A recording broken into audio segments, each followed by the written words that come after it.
Meditate on Sri Ramakrishna and pray for the peace and prosperity of the whole humanity. Shanti. Hari Om Tat Sat. Om Stapakaya Cha Dharmasya Sarvadharma Swarupine Avatara Varishtaya Ramakrishnaya Te Namaha. Asato Ma Sadgamaya Tamaso Ma Jyotirgamaya Pratyorma Mritangamaya. Om Shanti Shanti Shanti. Let us bow down to Sri Ramakrishna, the embodiment of all religions, the Supreme God incarnate. Let us pray to Him to lead us from unreal to the real, to lead us from the darkness of ignorance to the light of knowledge, to lead us from death to immortality.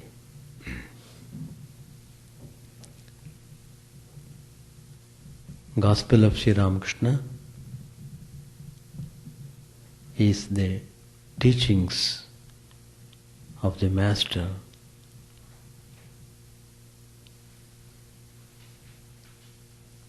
the aspirants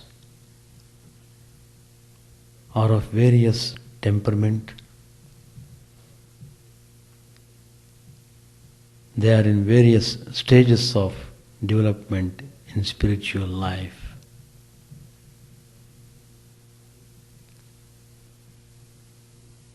But Sri Ramakrishna gives hope to all the aspirants, from the most ordinary spiritual aspirant to the highest spiritual aspirant. That is the uniqueness of Sri Ramakrishna's teachings. Sri Ramakrishna is the great incarnation. Several episodes in Sri Ramakrishna's life tell us how he not only rounded the imperfect to perfection,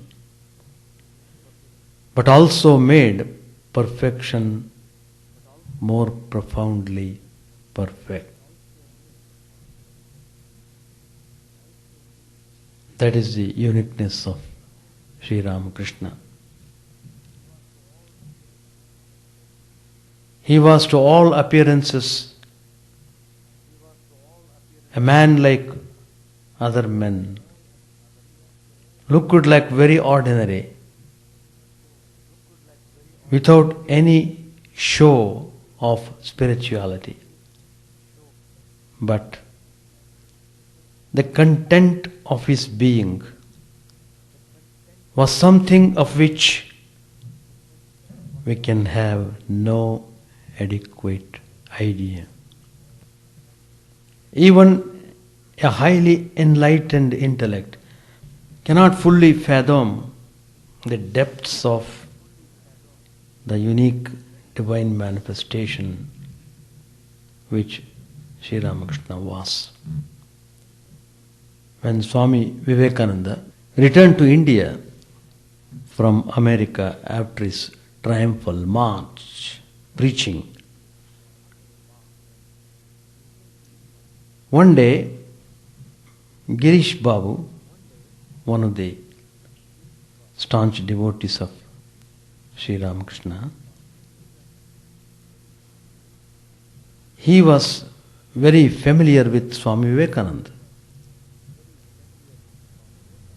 and he was very close to him. He could talk to him very freely. So one day he said to him, Well, Swamiji, you will have to do one thing in compliance with a special request of ours. Swamiji was very anxious to know what it was.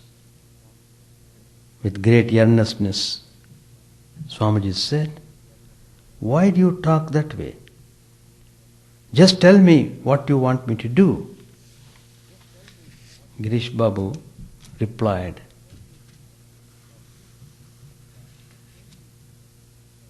"Swamiji, I feel you will have to write a biography of the Master," referring to Sri Ramakrishna.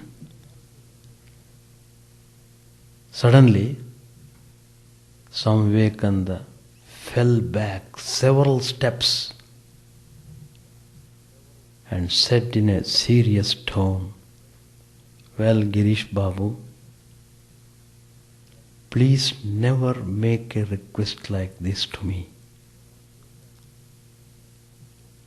Swami Vivekananda, the foremost of the disciples, the most dear disciple of Sri Ramakrishna, he is telling,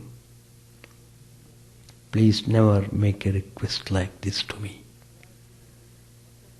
I shall very gladly do whatever you ask me other than this."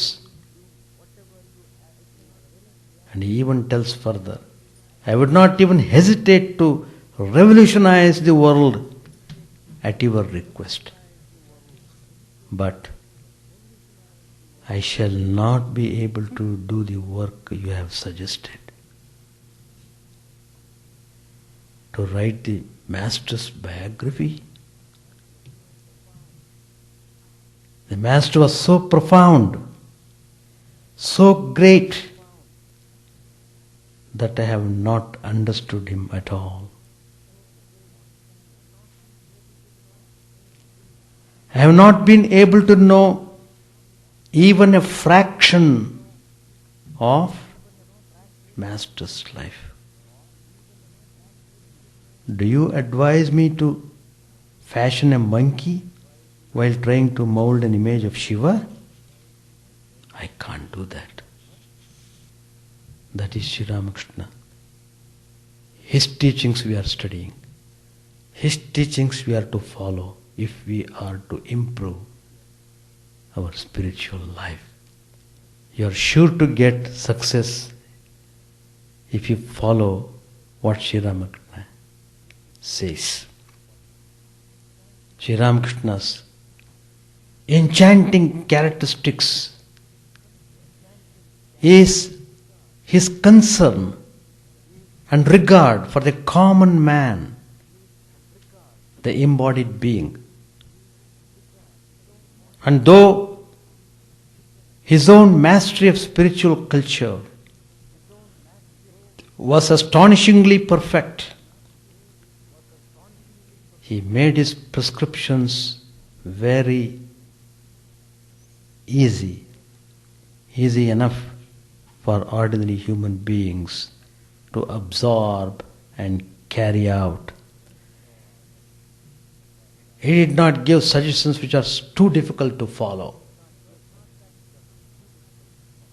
It was not that Sri Ramakrishna diluted excellence and merit. It was not that he compromised and opted for a lower key.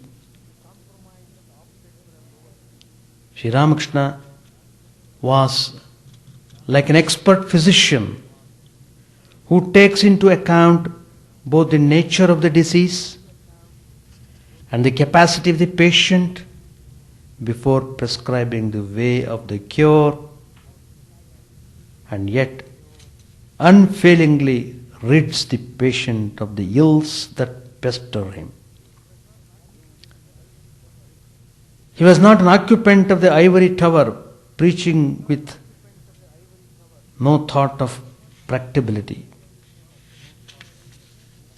He was not a visionary with no sense of the pragmatic and the matter of fact. While the high heavens were quite easy of access to him, he was ever sensible of the limitations of the mundane existence, and at all times, when earth could not rise up to him, he readily bent down to earth. So very immense was his compassion. His welcoming arms were spread out so very wide that not the least among aspirants could fail to be caught in their sweeping hug. This feature in the Master of coming down the ladder in order to be accessible to men is an aspect of the saulabhya quality which distinguishes the Lord along with his paratva. He is very easy to approach. Sri Ramachandra was like that. Saulabhya. Though supreme, God is yet easily attainable. There are many instances in Sri Ramakrishna's life making tough things easy for the benefit of the common man. Sri Ramakrishna used to say, I have done 16 annas. It will be enough if you do only 1 anna. He is referring to the spiritual practice. Even 1/16th of practice if you do, you get achievement. Sri Ramakrishna is assuring, if this is not compassion, what is? This is verily the re-echo of the Gita sentiment. In Gita, Lord Krishna tells, Patram Pushpam Phalam Toyam. And again Krishna says, Swalpam Apyasya Dharmasya Trayate Mahato Bhayat. Even if a person has done little good, he will be freed from great fear. Sri Ramakrishna was renunciation personified. Tyaga Purush. Yet he advised people to keep to the bounds of their position and capacity and not try to leap out of their selves. He upheld the sacredness of the duty of one's stage and station.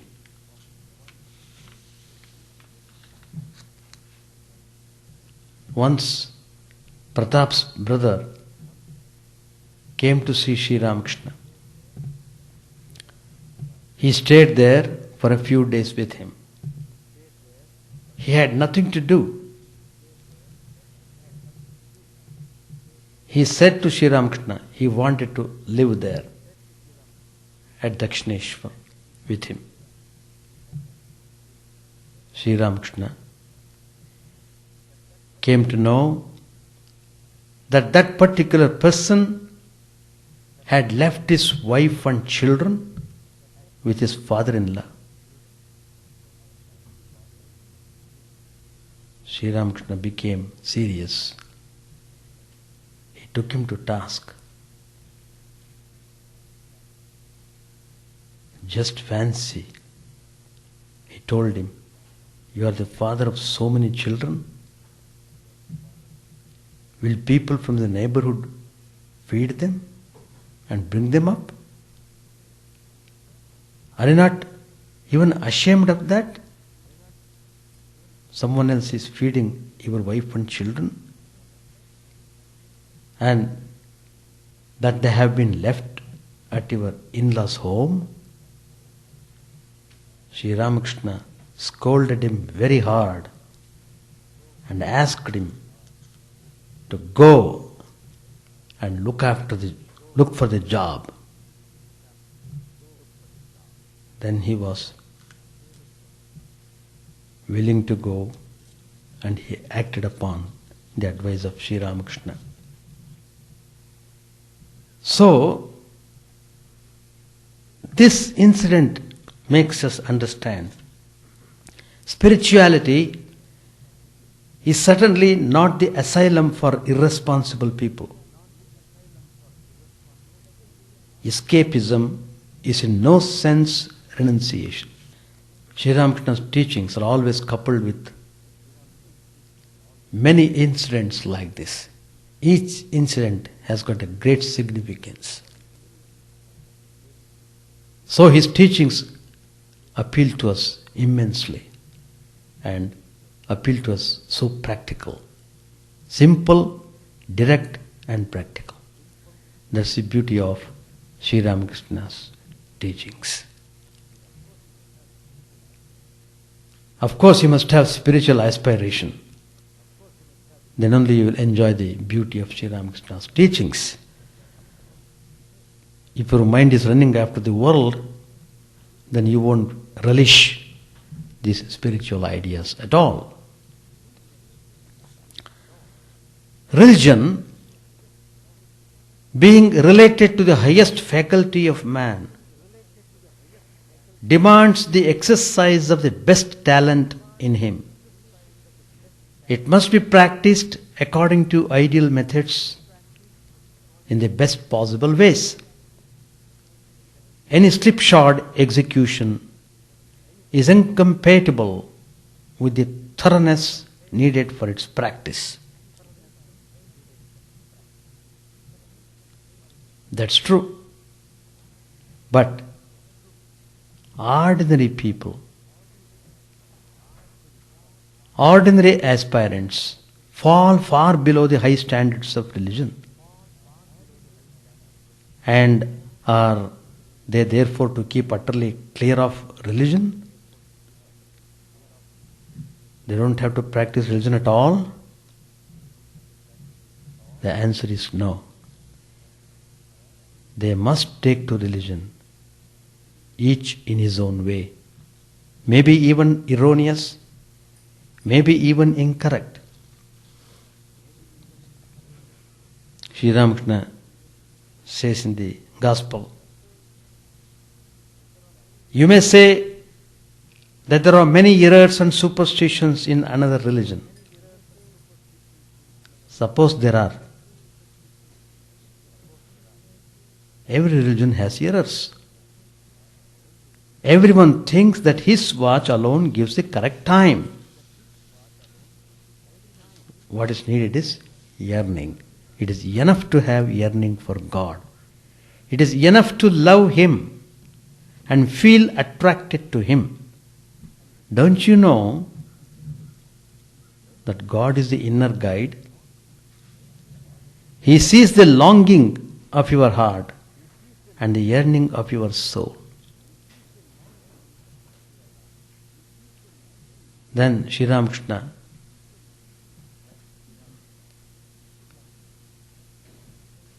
explains it by a simile. Suppose a man has several sons.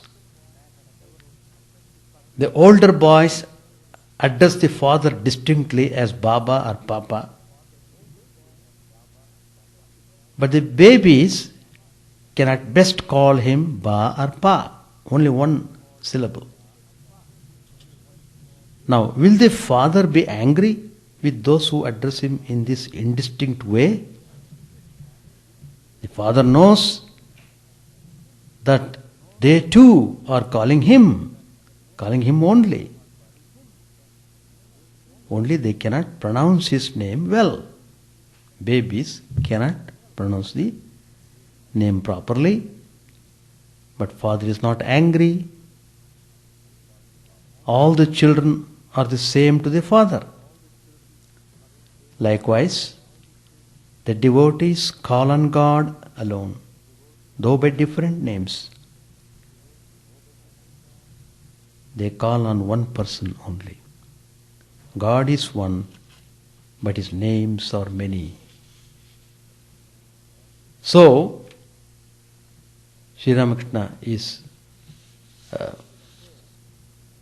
teaching a very significant idea.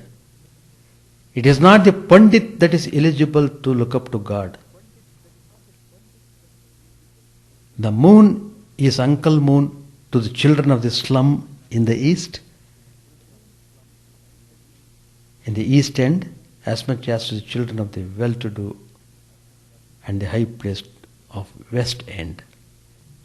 The next point, what we see in the Gospel, again and again, this phrase comes, Kanchana. What is it that abstracts in your spiritual life? It is Kanchana, that is gold. Kama Kanchana, gold is always associated with passion. It is ranked with Kama or lust as an obstacle in the path of spiritual discipline. But men cannot throw away money. Life is impossible without money. Then where do sadhakas stand in regard to this matter? What's the meaning of renunciation of lust and gold? Sri Ramakrishna clarifies. When M asked him, Sir, may I make an effort to earn more money? It's a very important question. It bothers everyone, particularly those who are living spiritual life in serious way. Sri Ramakrishna answers, well, it is permissible to do so to maintain a religious family. And he also says, you may try to increase your income, but that's very important. What it tells further is very important. That is, in an honest way. You may try to increase your income, but in an honest way. That's very important. If you are not able to earn money in an honest way, you should not earn. That's the idea. The goal of life is not the earning of money, but the service of God. Service. Money is not harmful if it is devoted to the service of God, if it is devoted to the selfless activities. What is noteworthy in this is Sri Ramakrishna's loosening of the rein to make the man in the world feel at ease, but holding it tight at the point beyond which there is danger. He did not utter sermons of an unpractical nature. He just gave the suggestions which are easily understood and practiced. So like that we see in the gospel, here and there, everywhere. There is an incident, immediately it's followed by a teaching. It's remarkable. That's why it is so fascinating to read the gospel of Sri Ramakrishna. Another point is very important to note in the teachings of Sri Ramakrishna, how it is charming. So it makes us easy to practice spirituality. Human affection, however noble a sentiment it is, may not square with divine love. And so, religious preachers advise aspirants to dry up human affection, which is not easy. But Sri Ramakrishna's method is different. His method in regard to this is strikingly original and is very considerate of psychological factors. There is an episode. There was a Brahmo devotee. His name was Malik, Mani Malik. He had a daughter. She was very religious by temperament. She was greatly attracted to Sri Ramakrishna. However, when she would sit and practice meditation, she would feel distracted. She could not sit and meditate, though she wanted to do. So she came to Sri Ramakrishna and told him her difficulty. What's to be done? Sri Ramakrishna asked her, "Whom do you love most in the world?" Then that girl answered, "It is my brother's child. I love that child very much." Sri Ramakrishna then told her to meditate on that child. But thinking of her nephew as the baby Krishna. Think of that boy as the baby Krishna and then project your love.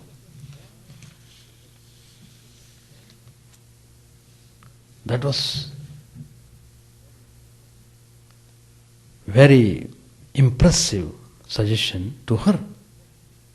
She loved the boy and Sri Ramakrishna permitted her to think of him and to think of him as Gopala. So the lady faithfully took to the method suggested to her and she derived highly beneficial spiritual truths. The master did not require of her to renounce her affection for her nephew, but deified that affection, which of course made a lot of difference. So Sri Ramakrishna gave a turn to her approach of love. Thus we find in all the pages of Gospel. You please read them attentively. Every incident, every anecdote, dialogue ends up with teaching, striking teaching. It appeals very much. If you are sincere, you are sure to make progress in spiritual life following the teachings of the Master. Page 563. There is a class of devotees, the Nitya Siddhas, the ever perfect. From their very birth, they seek God. They don't enjoy anything of the world. The Vedas speak of the Homa bird. It lives very high in the sky. There the mother bird lays her egg. She lives so high that the egg falls for many days. While falling, it is hatched. The chick continues to fall. That also goes on for many days. In the meantime, the chick develops eyes. Coming near the earth, it becomes conscious of the world. It realizes it will meet certain death if it hits the ground. Then it gives a shrill cry and shoots up toward its mother. The earth means death, and it frightens the young bird. It then seeks its mother. She dwells high up in the sky, and the young bird shoots straight up in that direction. It doesn't look anywhere else. Those who are born as the companions of an incarnation of God are eternally perfect. For some of them, that birth is the last. To Vijaya, Sri Ramakrishna said, you have both yoga and bhoga. King Janaka also had yoga and bhoga. Therefore, he is called a Rajarshi, both king and seer. Narada was a Devarshi and Shukadev a Brahmarshi. Yes, Shukadev was a Brahmarshi. He was not a mere Jnani. He was the very embodiment of Jnana, divine knowledge. Whom do I call a Jnani? A man who has attained knowledge and has done so after much effort. Shukadeva was the very image of knowledge. In other words, a form of concentrated knowledge. He attained knowledge spontaneously without any labor. Saying this, Sri Ramakrishna came down to the normal mood. Then he talked freely with the devotees. The master asked Kedar to sing. Kedar sang, "How shall I open my heart, O friend? It is forbidden for me to speak. It is forbidden me to speak. I am about to die for lack of a kindred soul to understand my misery." Kedar sang several other songs. After the music, the master again talked to the devotees. Nandalal, Keshav's nephew, was also present with a few Brahmo friends. They were sitting near the master. Master said to Vijaya and the other devotees, "A man brought a bottle of consecrated wine for me, but I couldn't even touch it." Vijaya said, "Oh." Master said, "I become intoxicated at the mere thought of God. I don't have to take any wine.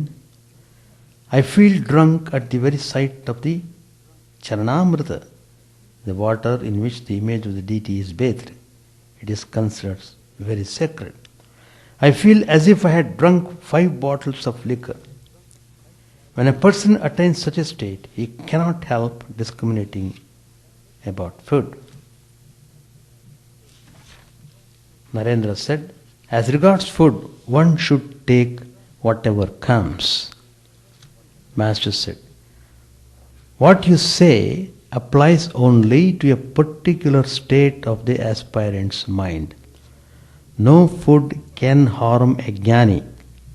According to the Gita, the Jnani himself does not eat. His eating is an offering to the Kundalini. But that doesn't apply to Bhakta.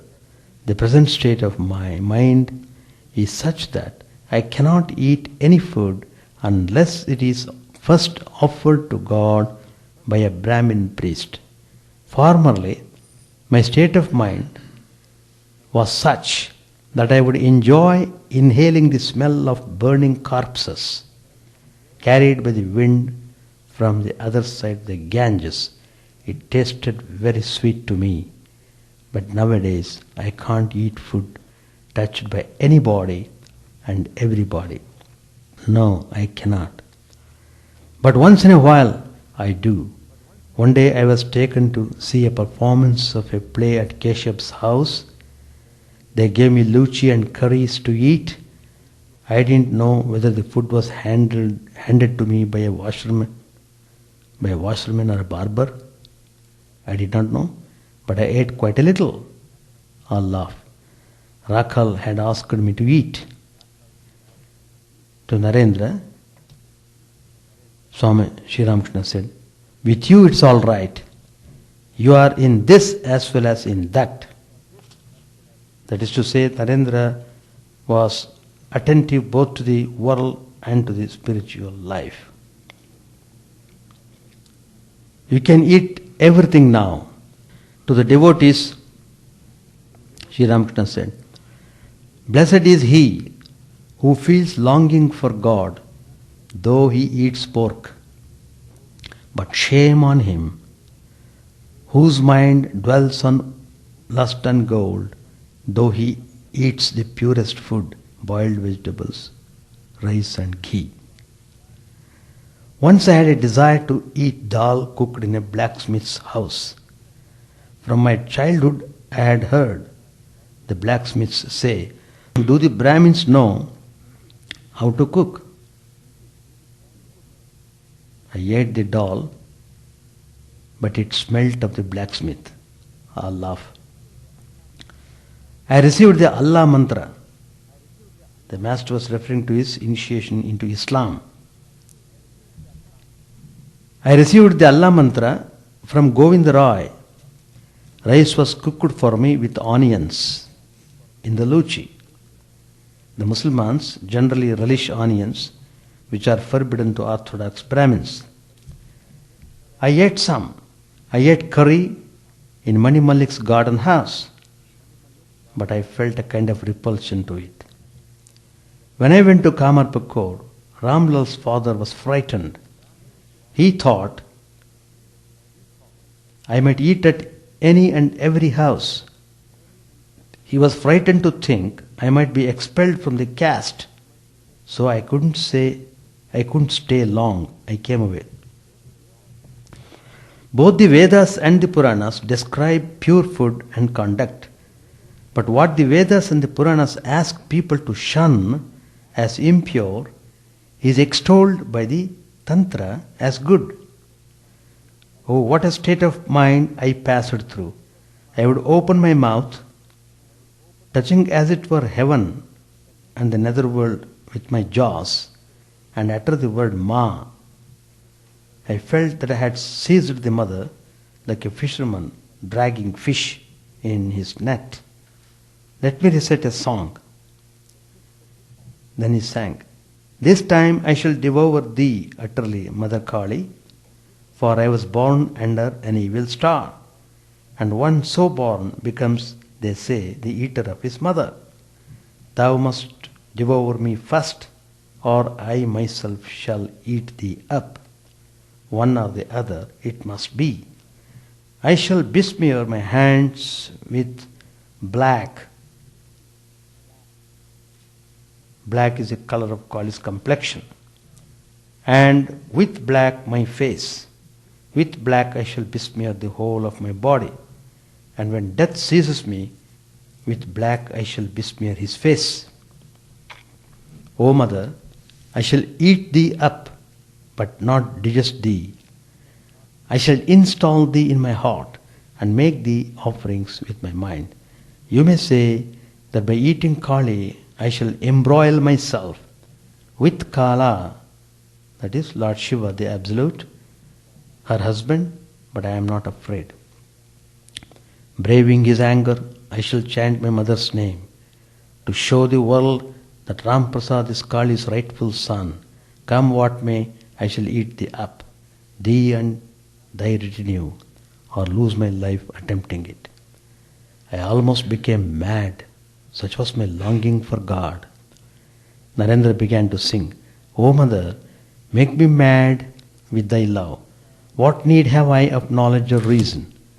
Listening to this song, the master again went into Samadhi. Coming down to the normal plane, he assumed the attitude of Girirani, consort of King Himalaya and mother of Uma, and sang the Agamani. He sang intoxicated with divine love. Tell me, my Uma, how have you fared alone in the stranger's house? He said to the devotees, today is the Mahashtami, the mother has come, that's why I feel such an awakening of spiritual emotion. Let us stop here. Any questions?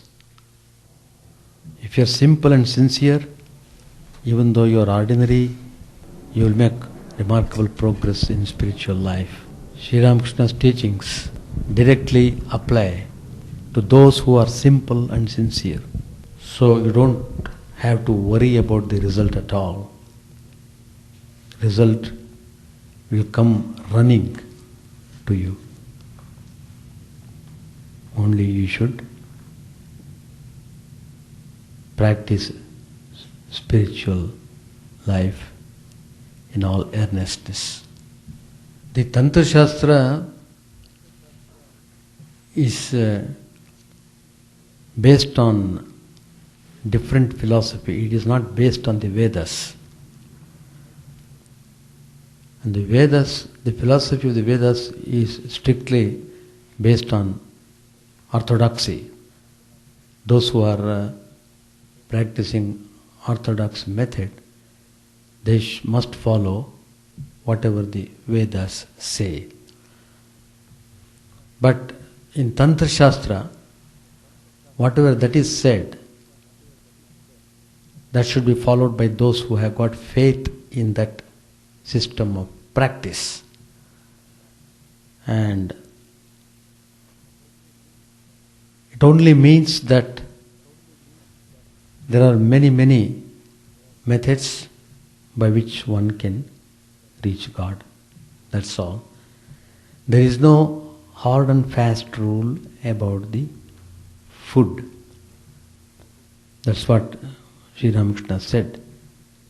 If a person eats pork, at the same time, if his mind is able to dwell on the highest Brahman, he is far superior to a man who eats only banana, ghee, milk.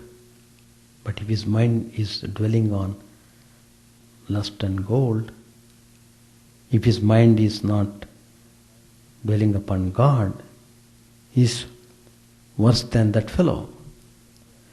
So it only shows what Sri Ramakrishna wants to emphasize is that whatever food habits each one has, he must go in that fashion. But what is needed is spiritual practice.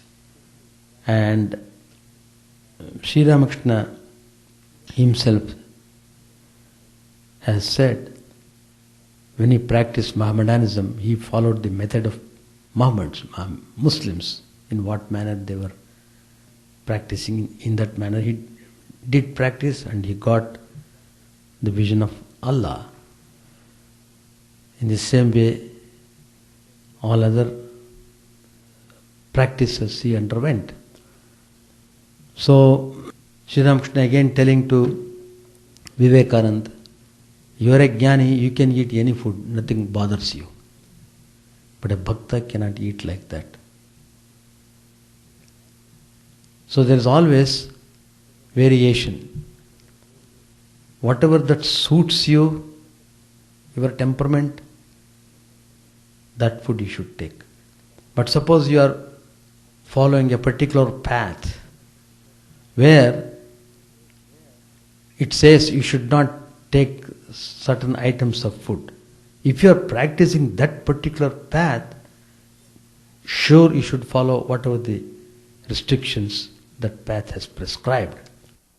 Simple means you should not be egoistic. That's the meaning of simplicity. That is, you must be humble. That's the idea. So you should not feel you are too important, and it is the egoistic feeling that causes great damage than anything else. Under the influence of ego, one becomes irritant, he becomes angry, he becomes brutal, he takes revenge, he commits all crimes, all violence, he indulges in violence. All these things happen because of the ego. If his ego is hurt, immediately he, like a serpent, he raises its hood. Oh, I am hurt, I must teach him a lesson. Immediate reaction, I must teach him a lesson. So, that's the simple means you must be guileless. Guilelessness is the characteristic of simplicity. Child is guileless. So if you are very simple, immediately they say, oh, how he looks like a child, like that the people say. Not childish, childlike. That's all. Anything else? Right, we shall stop. Chant the name of the Lord and His glory unceasingly, that the mirror of the heart may be wiped clean and quenched that mighty forest fire, worldly lust, raging furiously within. O name, stream down in moonlight on the lotus heart, opening its cup to knowledge of thyself. O self, drowned deep in the waves of His bliss, tasting His nectar at every step, bathing in His name, that bath for weary souls. Various are thy names, O Lord, in each and every name thy power resides. No times are set, no rites are needful for chanting of thy name. So vast is thy mercy. How huge then is my assuredness, who find in this empty life and heart no devotion to thy name. O my mind, be humbler than a blade of grass. Be patient and forbearing like a tree. Take no honor to thyself, give honor to all. Chant unceasingly the name of the Lord. O Lord and soul of the universe, mine is no prayer for wealth or revenue, the playthings of lust or the toys of fame. As many times as I may be reborn, grant me, O Lord, a steadfast love for thee. A drowning man in this world's fearful ocean is thy servant, O sweet one. In thy mercy consider him as dust beneath thy feet. Oh, how I long for the day when an instant separation from thee, O Lord, will be as 1,000 years, when my heart burns away with its desire, and the world without thee is a heartless void. Prostrate at thy feet let me be, in unwavering devotion, neither imploring the embrace of thine arms, nor bewailing the withdrawal of thy presence, though it tears my soul asunder. O thou who stillest the hearts of thy devotees, do with me what thou wilt, for thou art my heart's beloved, thou and thou alone. O Lord, lead us from the unreal to the real, lead us from darkness to light, and lead us from death to immortality. May all be free from dangers, may all realize what is good, may all be actuated by noble thoughts, may all rejoice everywhere. May all be happy, may all be free from disease, may all realize what is good, may none be subject to misery. May the wicked become virtuous, may the virtuous attain tranquility, may the tranquil be free from bonds, may the freed make others free. May good betide all people, may the sovereign righteously rule the earth, may all beings ever attain what is good, may the worlds be prosperous and happy. May the clouds pour rain in time, may the earth be blessed with crops, may all countries be freed from calamity, may holy men live without fear. May the Lord, the destroyer of sins, the presiding deity of all sacred works, be satisfied. For He being pleased, the whole universe becomes pleased. He being satisfied, the whole universe feels satisfied.